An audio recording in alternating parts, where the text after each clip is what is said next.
j'aimerais bien vous parler de la loi d'attraction. Effectivement, je sais très bien que ça paraît un cliché, mais je pense que souvent les clichés en quelque sorte sont vrais. Mais ça, c'est juste un terme et je pense que c'est très très important de comprendre les choses en profondeur. Quand on parle de la loi d'attraction, c'est en quelque sorte une loi qui nous permet de manifester nos désirs, nos objectifs, etc.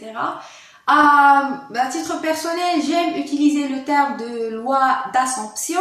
C'est un terme utilisé par Neville Goddard, donc c'est un auteur que j'aime énormément, qui parle de cette loi.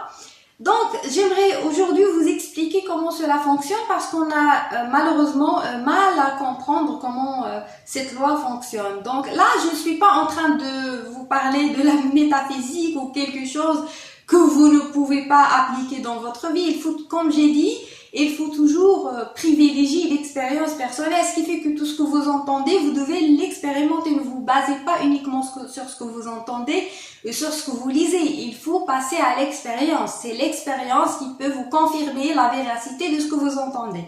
Donc, je reviens à la loi de l'Assomption. Eh bien, cette loi, elle permet en quelque sorte, elle nous permet de manifester nos désirs, nous permet de créer notre réalité, etc.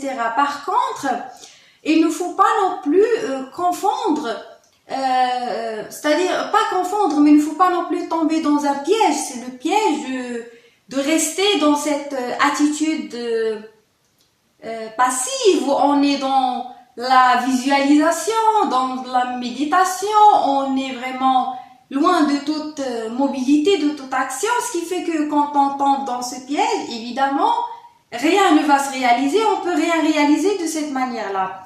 Par contre, c'est très très important et c'est bien de faire ce travail-là. C'est un travail, le travail intérieur. Donc c'est bien évidemment le travail intérieur, il demande plus d'efforts que le travail à l'extérieur, ce qui fait que le grand travail, c'est celui de travailler sur son intérieur. Qu'est-ce que je veux dire par ce travail? Le travail sur l'intérieur consiste bien évidemment à faire un travail de libération émotionnelle, c'est de sortir tous ces dossiers, c'est les dossiers de son enfance, son passé, des situations désagréables, de ses traumatismes, etc. Ce qu'il faut confronter tout ça, c'est-à-dire il faut aller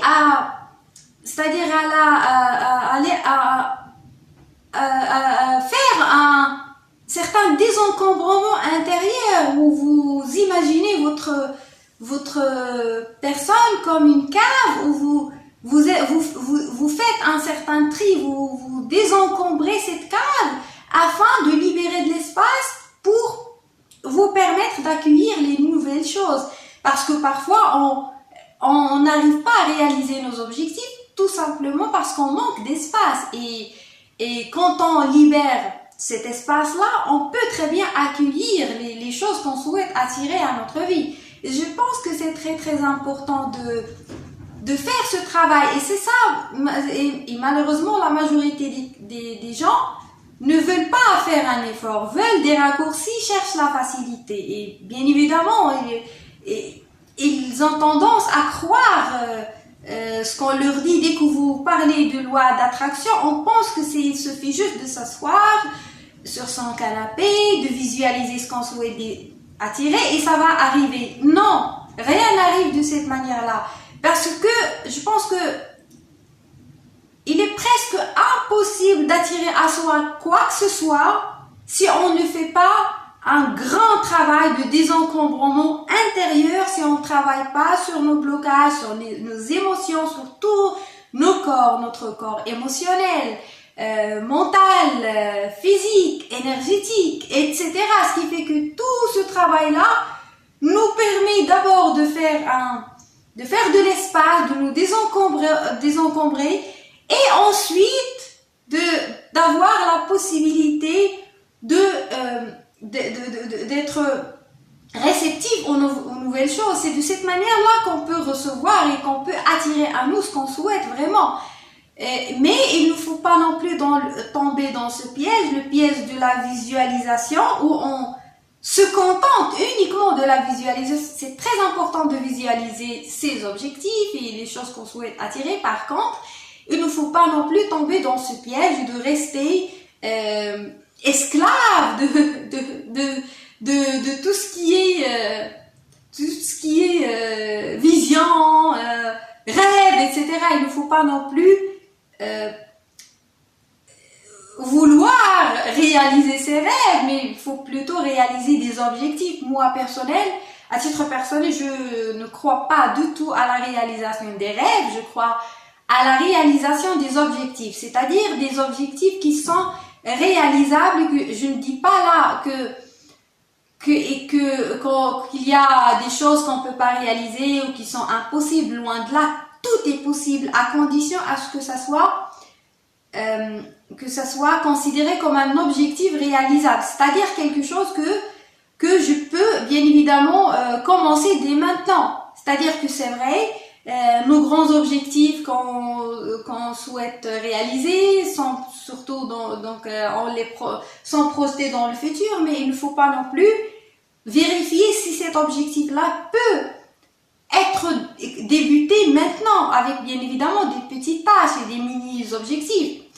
Donc je reviens à la loi d'Assomption, ce qui fait que une fois qu'on fait ce travail intérieur, on va bien évidemment libérer de l'espace, et c'est aussi on aura une certaine on va être beaucoup plus réceptif à l'inspiration et à la clairvoyance. On va bien être apte à écouter la voix de notre âme, parce que notre âme est là pour nous inspirer, pour nous donner des réponses et pour nous donner des idées. Et c'est là où je veux en venir. Il faut prendre en considération les idées qui nous viennent à la tête, parce que parfois on a tendance à négliger ces idées. Parfois ces idées sont beaucoup plus productives qu'on le pense. Il faut vraiment se baser sur ces idées, ce qui fait que quand vous faites un travail intérieur, vous avez des idées en tête, et quand vous prenez ces idées-là et vous les concrétisez, vous passez à l'action sur la base de ces idées, ce qui fait que vous avez une idée en tête, ben ça ne vient pas de nulle part, c'est votre âme qui vous parle, qui vous dit ce que vous pouvez faire pour réaliser votre objectif. Et là, vous écoutez la voix de votre âme et vous passez à l'action. Et là, l'action devient beaucoup plus réalisable et beaucoup plus facile que si vous le faites sans ce travail intérieur. Bien sûr, parfois, on peut réaliser des choses sans ce travail-là, mais vous allez vous allez fournir plus d'efforts que si vous faites ce travail-là. Parce que le grand travail à faire, c'est le travail intérieur. Et une fois que vous faites ce travail-là, vous aurez beaucoup plus de facilité à bien évidemment à travailler à l'extérieur et à passer à l'action, parce que vous allez passer à l'action sur la base des idées qui vous viennent de votre âme, et pas sur juste des bases qui vous viennent de votre ego. Parce que parfois l'ego a tendance à nous donner l'illusion qu'un objectif est fait pour nous, alors que c'est loin de là, parce que malheureusement on mélange souvent les objectifs des autres avec nos propres objectifs, parce que ce qui est bien pour nous n'est pas forcément bien pour l'autre, et vice versa. Parfois on est en train de frapper à la même porte et ça ne s'ouvre jamais parce que ce n'est pas la bonne porte pour nous, ce qui fait qu'on s'est juste trompé de porte, et quand on frappe à la bonne porte, la porte s'ouvrira beaucoup plus facilement. Certes, il faut fournir de l'effort, mais l'effort sera beaucoup plus minime et moins intense que c'était pas votre propre porte initialement. Et c'est pour cette raison-là qu'il est beaucoup plus important de comprendre à la base c'est-à-dire d'essayer de faire un certain nettoyage quand vous planifiez vos objectifs. Vérifiez bien si cet objectif est fait pour vous ou pas. S'il n'est pas fait pour vous, et bien évidemment, vous devez automatiquement le supprimer de votre liste d'objectifs et de vous concentrer sur les objectifs qui sont vraiment faits pour vous. Et une fois vous savez ce qui est fait pour vous, vous passez à l'action, comme j'ai dit, sur la base de l'inspiration, des idées qui vous viennent à la tête. Et là, vous passez à l'action beaucoup plus facilement. C'est de cette manière-là que vous commencez petit à petit à réaliser vos objectifs, et vous allez voir que cette loi-là, elle fonctionne, parce que vous pouvez très bien créer votre réalité, parce que moi je crois profondément que l'être humain c'est un être à la base, un être créateur, et c'est toute cette expérience-là, il est là pour nous faire comprendre qu'en quelque sorte nous sommes des êtres illimités, mais on est presque invité à vivre dans ces limites-là pour qu'on puisse découvrir qu'on est au-delà de ces limites, qu'on est vraiment les seuls créateurs de notre vie et les seuls créateurs de notre réalité, et que l'extérieur en quelque sorte n'est là que pour nous aider en quelque sorte c'est-à-dire à jouer son rôle, le rôle du miroir, afin de nous plonger en nous-mêmes et de comprendre que